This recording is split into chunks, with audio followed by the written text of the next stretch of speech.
Sure.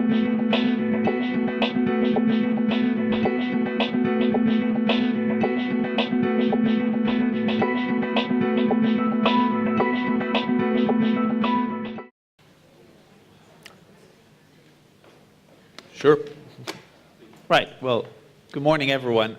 Buenos días a todos. I guess I'll have to start with apologies that I'm going to do Supongo this in que English. tendré que empezar disculpándome por tener que hablar en inglés. ¿Se me oye bien? I could do it in Italian, Lo podría hacer en italiano, if it helps. si eso va mejor. No, sadly not.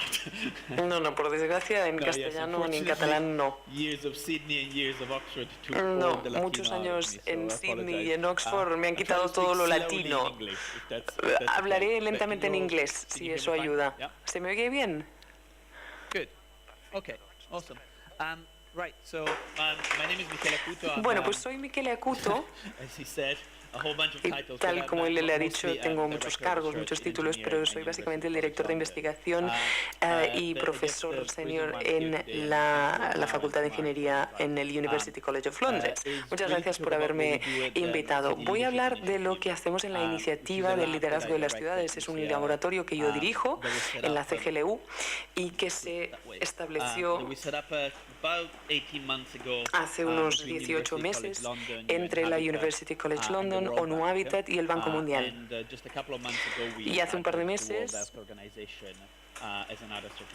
también añadimos a la World Earth Organization. ¿Qué hacemos en ese laboratorio? Básicamente trabajamos para Habitat 3 2016 para intentar proporcionar datos de inicio y análisis sobre el papel de los líderes municipales, no solo alcaldes, a la hora de resolver grandes retos. Lo que querría plantear hoy aquí, y no hay ningún problema en hacerlo aquí, por una vez no tengo que convencer a nadie de lo que voy a decir, es básicamente, dar un poco de panorama general sobre la idea de que la diplomacia municipal es importante y que las ciudades tienen el potencial de hacer muchas cosas en relación con el abordar retos importantes e incluso globales. Lo que hacemos en concreto es intentar proporcionar datos, es decir, revisamos las ciudades, el modo en que abordan los retos e intentamos sacar una idea de cómo los alcaldes responden a temas como el cambio climático, las pandemias, las desigualdades, etcétera. Lo que empezamos a hacer hace ahora 18 meses con ONU Habitat y el Banco Mundial fue lo siguiente. Dijimos, no hay tantos sitios en el mundo, y en Barcelona es una excepción porque tiene la CGLU, pero no hay muchas ciudades del mundo que se fijen en el panorama general. Así que nos fijamos en una variedad de ciudades, trabajamos con el grupo de liderazgo en clima, que son unas ciudades muy interesantes, y básicamente examinamos unas 202 ciudades a nivel internacional. Nos fijamos en su gobernanza, en las estructuras que tienen, con quién están conectadas, si tienen las competencias para hacer lo que dicen que van a hacer. Es decir, 102 ciudades en 101 países.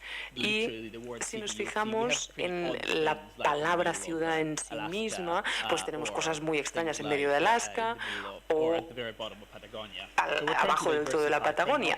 Intentamos diversificar, intentamos no fijarnos solo en Nueva York y Londres, París y Barcelona, sino que elegimos también a ciudades de segundo, tercer y cuarto rango.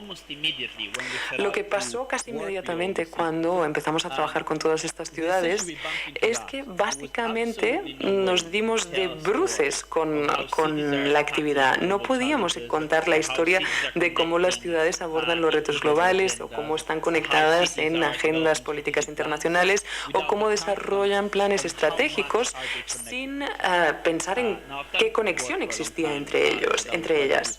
Yo llevo mucho tiempo trabajando en esto y para mí era una de perogrullo, pero el laboratorio está compuesto por hasta 9 investigadores y dijimos, ¿y por qué no añadimos alguna red al panorama? Y empezamos a añadir redes, la CGLU, la C40, la Red Metrópolis, etcétera. Seguro que les suenan la mayoría teoría. El problema real es que empezamos a contar estas cuestiones y terminamos pensando que hay unas 108 redes de ciudades, y cuando llegamos al 108 tuvimos que parar de añadir redes. Claro, estamos jugando con 102 ciudades y 108 redes internacionales.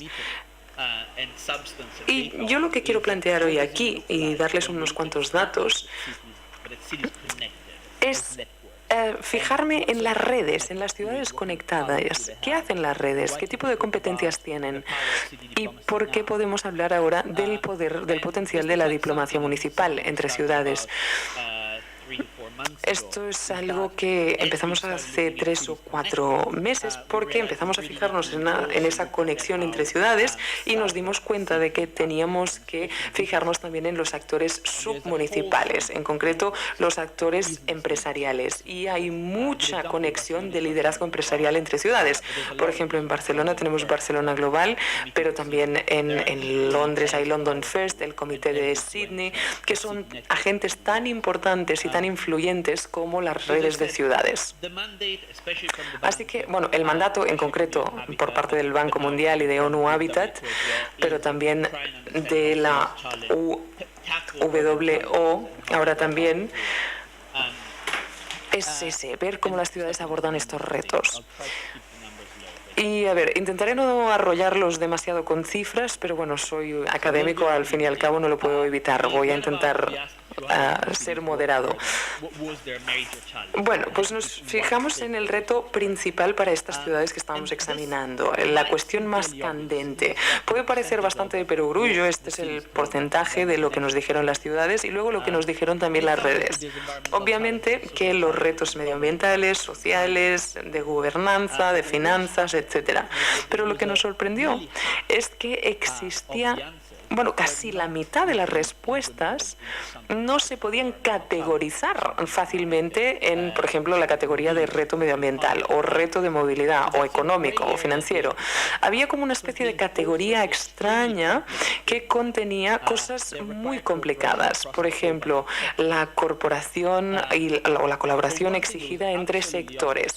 Pero algo que quedó muy patente desde el principio, no tuvimos que llegar a 202 ciudades ni 108 redes, es que las ciudades en todo el mundo están haciendo muchas cosas. Jordi, he visto que tiene el libro de Benjamin Barber y ahí se dice que si los alcaldes gobernaran el mundo, y esto se lo podríamos decir a mi alcalde de Londres, que es aquel tipo que tiene un pelo peculiar, Boris Johnson, y yo se lo dije y le dije, ¿qué piensas del libro? ¿Qué piensas sobre esta idea de que si los alcaldes gobernaran el mundo? Y él me dijo, mira, quita el sí. Ya lo estamos haciendo. Bueno, él está intentando que Londres gane mucho peso, pero tiene razón. Y lo que yo intento trabajar con datos y demostrar es que las ciudades ya están haciendo mucho, que puede ser, un poco atrevido abrir nuevas redes y nuevas conexiones. No, lo que necesitamos es saber mejor lo que se está haciendo ya y hacerlo mejor. Y ¿qué quiero decir con que las ciudades están haciendo mucho? Voy a dar algunas cifras. A pesar de todos los retos, las ciudades ya, por ejemplo, llevan a cabo una planificación estratégica muy buena. Me refiero a una planificación a nivel municipal para responder a distintos problemas. Más del 70% de las ciudades cuentan con una planificación estratégica dentro de estas 202 ciudades que examinamos. Y el otro 30% pues ya tienen algún tipo de intención de, por ejemplo, el plan Sydney 2030 o Vancouver 2020. Todas estas ciudades, están pensando en soluciones en ese sentido. Hay un porcentaje muy pequeño, 9% global, que no cuentan con una planificación estratégica. Si tienen tiempo, fíjense en Calgary. Calgary tiene un plan de 100 años, es decir, les da igual lo de Sydney 2030, no quieren un Calgary 2030.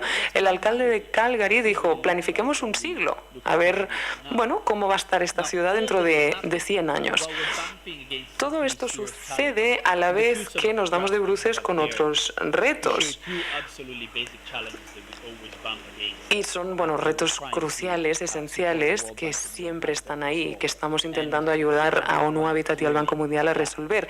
El más obvio es que allí donde estés, las mujeres están infrarrepresentadas de forma escandalosa en los líderes municipales del mundo. Estamos hablando de un 15% solo de los líderes municipales que son mujeres. Y otro problema que nunca se nos ocurre es que un 85% de los líderes municipales a nivel global son cargos electos, lo que significa que cambian y cambian en mandatos distintos, desde 1 año a 10 años. Hay elecciones municipales que duran 10 años, es decir, el mandato. Y esto significa que hay cambios constantes en las asociaciones. Cuando el alcalde ha dicho que hay que asociarse, bueno, hay cargos electos que cambian constantemente.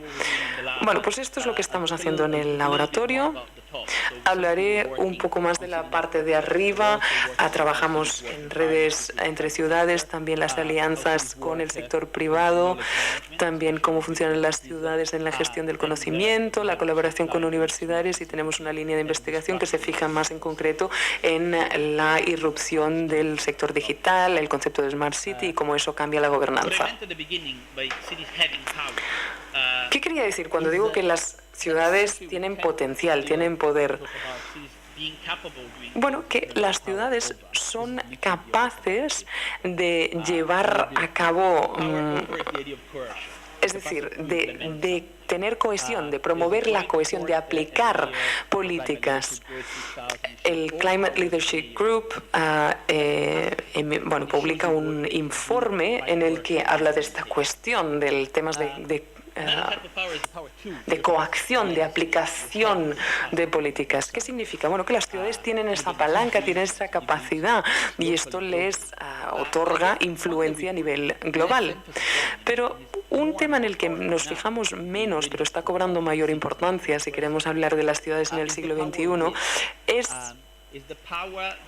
del poder que detentas por estar conectado con algo. Es un poder muy distinto del poder que se te ha transferido, de la competencia transferida. No, es un poder que compartes, es un poder que ostentas por el hecho de estar conectado con alguien o con algo. Y es el poder de las redes municipales. Sería absurdo decir que cuando el alcalde Bloomberg era el que lideraba el Climate Leadership Group, pues que tenía poder encima de sobre ese grupo. No, no lo tenía, pero sí que tenía poder gracias a formar parte de esa red de ciudades. Pues voy a intentar ahora enseñarles cómo funciona este tipo de poder y señalar que hay muchos tipos distintos de poder que pueden detentar las ciudades. Puede ser un poder simbólico, que te presentes como algo único, exclusivo. Hay muchas ciudades que se están internacionalizando, que ahora mismo difícilmente puedes presentarte como ciudad única, exclusiva. Pero lo que quiero ilustrar aquí es esta idea del poder de las redes, de esa conexión, de aprovechar esa colaboración y además volver a la ciudad con el potencial de esa colaboración internacional. Porque la diplomacia municipal no es simplemente que los alcaldes se reúnan y viajen por el mundo en hoteles de lujo, sino que se trata de aplicar después las lecciones aprendidas de esa diplomacia municipal en sus propias ciudades. No creo que tenga que explicar lo que es una red de ciudades. Son básicamente conexiones entre ciudades, conexiones establecidas, y creo que es importante recordar aquí que las conexiones establecidas entre ciudades no tienen por qué ser conexiones iguales, igualitarias. Este es un mapa que está bien, que se basa en las conexiones internacionales de ciudades. Aquí detrás hay muchísimas toneladas de práctica y de experiencia y de datos que te dicen que Londres, las conexiones entre Londres, París, etcétera, son más fuertes fuertes que no entre Manchester y Londres. Es decir, la geografía es desigual y esto se lo he robado a un amigo de Singapur llamado Tim Banel, pero también solemos pensar en las redes entre ciudades como grandes ciudades y grandes alcaldes que llevan a cabo actos de fasto en grandes hoteles. Pero bueno, el alcalde de Solo es ahora el presidente de Indonesia y eso un poco nos da el sentido de la conexión que existe entre aquella ciudad pequeñita de la isla de Java y, bueno, tiene unas conexiones internacionales increíbles en su propia zona. Esto, bueno, para repetir la idea de que es fácil pensar en la conexión entre Barcelona y Nueva York o Londres, pero también es importante recordar cómo se conecta Barcelona a nivel nacional en su propia región, provincia, y cómo se conectan las pequeñas ciudades entre ellas. Y no cometer el error de que los grandes alcaldes, los alcaldes de grandes ciudades son los que deberían gobernar el mundo. No es ese el caso. Bueno, tengo solo 4 diapositivas con cifras para darles una idea de lo que está pasando. Lo que voy a decir a partir de ahora procede básicamente de lo que vemos en estas 108 redes de ciudades internacionales. ¿En qué nos fijamos? Número 1. ¿Qué son estas redes de ciudades? ¿De qué tratan? ¿Cuál es su objetivo principal? Cuando se lo planteamos, obviamente el medio ambiente era, bueno, un poco el tema principal. Muchas redes que tienen que ver con temas medioambientales, pero vale la pena saber que casi el 20% se versan también sobre igualdad y género, un 18% energía, 11% cultura y otros temas. Es interesante ver que la confirmación de estos temas que ahora plantearé es un poco distinta, porque un 10% que versa sobre salud se limita al marco de la OMS. Pero lo que es más importante, casi el 71% de las redes de ciudades a nivel internacional, es decir, 71% de 108 redes internacionales tienen más de un objetivo, es decir, medio ambiente o género y otros temas. Con lo cual hay una mezcla de agendas y de programas políticos. ¿Qué forma tienen estas redes? ¿Qué forma adopta la diplomacia municipal? Algo que tendría que haber dicho al principio es que están muy dispersas estas redes municipales y además cada día nacen nuevas. En los últimos meses han nacido entre 15 y 18. Esto nos da una media mensual interesante y si vamos a tener que ir a las reuniones de todas estas redes vamos a morir porque no podemos mandar a los representantes a todas estas reuniones.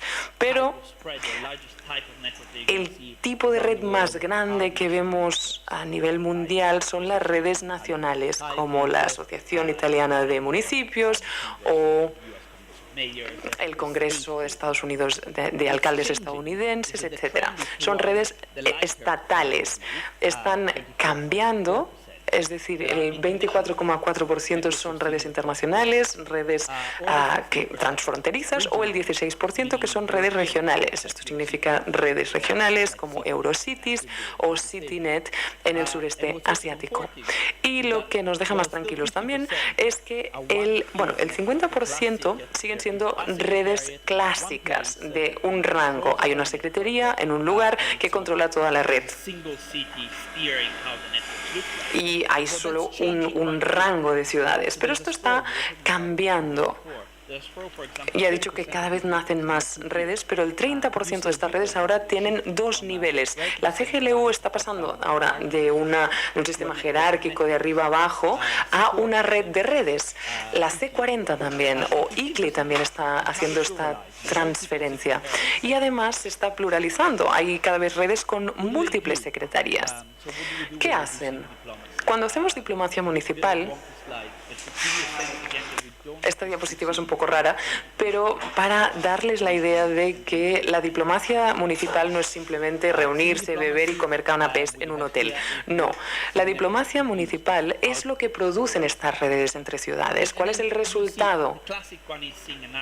El más clásico es un informe chulo con buena portada sobre las redes municipales. Y luego también producen políticas, es bastante común. El 21%, una cuarta parte de las redes, establecen e implantan políticas comunes, como por ejemplo en el sector de la salud.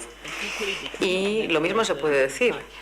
mantienen en contacto a los miembros. El 20% y el 11% de los blogs y de los boletines mantienen las ciudades en contacto entre sí. Una de las cifras más impresionantes es que la media de edad de las redes de ciudades en estos momentos es de 34 años.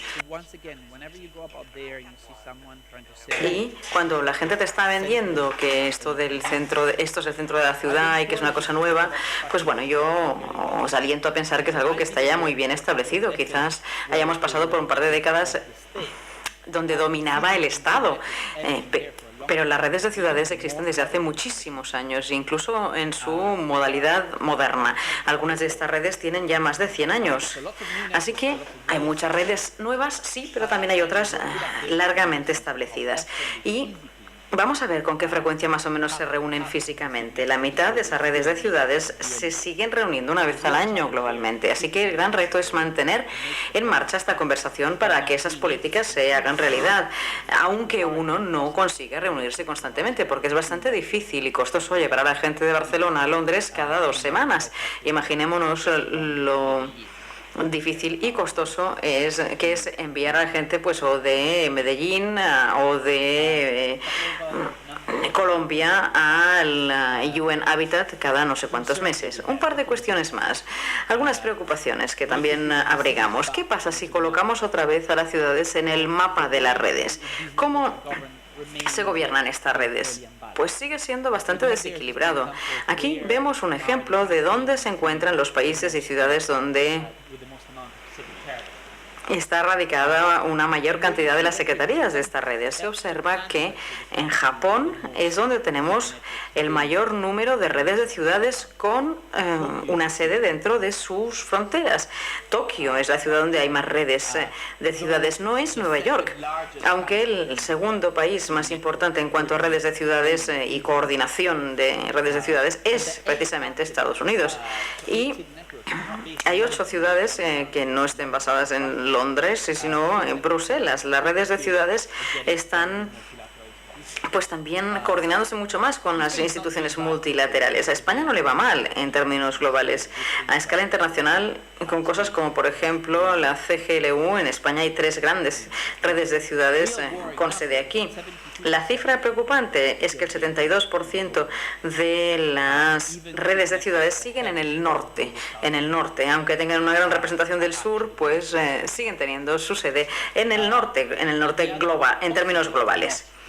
Y otra cifra que quizá también sea preocupante, quizá no tanto, es que el 30% de las redes globalmente tienen una afiliación directa, es decir, secretaría, coordinador o gestión realizada por una entidad privada, una ONG o una empresa. Esto es lo que ocurre, por ejemplo, con cosas como la versión anterior de la C40, con la iniciativa del clima de Clinton, que es uno de los elementos preponderantes en cómo se gestionan estas redes. Y si contamos las redes en las que las entidades privadas siguen marcando la agenda serían más de la mitad. Por tanto, las ciudades sí se están conectando mucho, pero quizá las prioridades no las marcan las propias ciudades en sí. Esa cifra nos dice que la mitad, en realidad, de las redes pues no establecen sus prioridades en función de la ciudad o los municipios y sus representantes electos, sino empresas o compañías o instituciones como la Fundación Rockefeller o muchas otras. De esto se hablaba, los expertos de Oxford decían que estos no son conexiones en las que se reúnen una vez de vez en cuando. No, son grandes conglomerados constantes regulares que marcan el desarrollo de las ciudades. Dejan unas marcas que van a durar décadas. Si tú construyes un puente porque has decidido que pues unes Copenhague con Malmö, eso se va a quedar allí, o Medellín con no sé qué, pues estarás, o que creas un metrocable en algún lugar, pues estas son infraestructuras que se van a quedar allí, que van a permanecer en un buen sentido. Obviamente a Medellín le está yendo muy bien, pero ¿qué pasa con los sistemas de transporte colectivo rápidos que están apareciendo gracias a la expansión urbana y que en muchas ciudades pues no son rentables y que en muchas ciudades pues no están funcionando tan bien. Podemos hablar de la globalización de todo esto. Si estamos hablando de 180 redes, hay muchas ideas en el aire. El 41% de las redes urbanas tienen, como digo, una fuerte representación del sector privado, y esas ideas no son necesariamente ideas que nazcan de las ciudades. Y eso está ocurriendo en todas partes y en todos los sectores, con lo cual lo que vemos es que, bueno, a veces una pues se está quedando sin trabajo y la otra también. Estamos viendo cómo se están transformando las nuevas responsabilidades y las geografías de cómo los alcaldes se están responsabilizando de abordar los cambios. Y no es algo trivial para nada. La desigualdad, por ejemplo, es uno de los mayores retos a los que nos enfrentamos. Sin embargo, es uno de los que recibe menos soluciones. Así que cuando nos planteamos cómo los alcaldes se conectan, el gran desafío es cómo pueden ofrecer soluciones equitativas y justas y cómo se responsabilizan de lo que hacen y de qué tipo de colaboraciones establecen con unos y otros. Un par de ejemplos que son útiles de colaboración que hemos visto. Obviamente la diplomacia de las ciudades y las ciudades tienen poder para hacer muchas cosas, tienen muchas capacidades y muchas actividades. ¿Cómo podemos respaldar todo esto? Reforzarlo en una época en que los presupuestos van ajustados y las reuniones escasean. Un par de ejemplos que no cuestan mucho. Un poquito cuestan solamente. Por ejemplo, Rockefeller 100.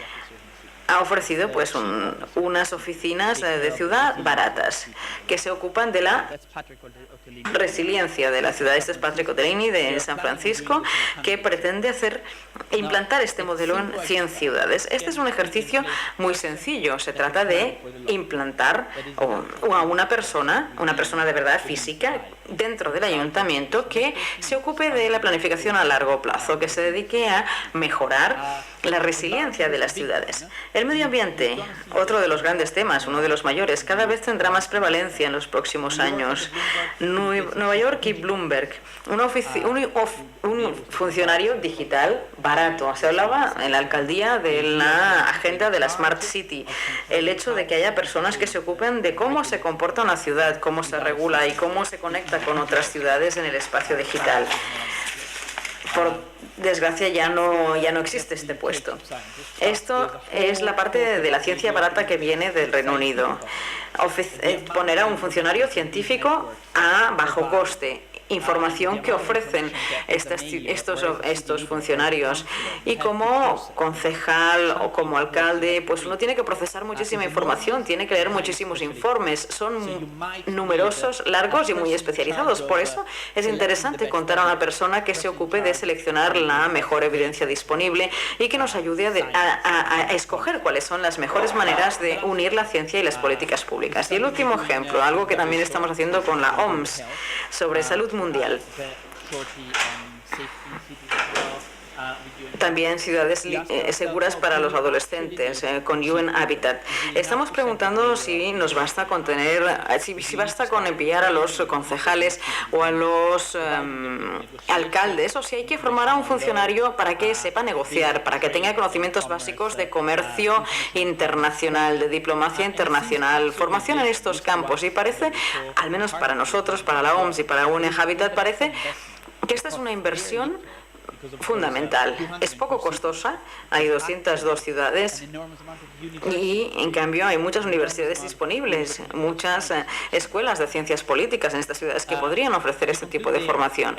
Así que, como conclusión, cuando hablamos del poder de la diplomacia municipal, esperemos que podamos ver que las cosas están haciéndose realidad, que están ocurriendo en todas partes y se están divulgando de una manera muy marcada, pero es como anticuado pensar en esta diplomacia municipal pensando en ciudad-ciudad o alcaldía-ciudad. Hay que ver cómo está cambiando la responsabilidad de las ciudades de abordar retos que son globales, no solo municipales, y esa estructura de ciudad a ciudad tiene que modernizarse. Se necesitan cuestiones como, por ejemplo, diplomáticos en jefe o o oficiales sobre cuestiones medioambientales en jefe en cada uno de los ayuntamientos.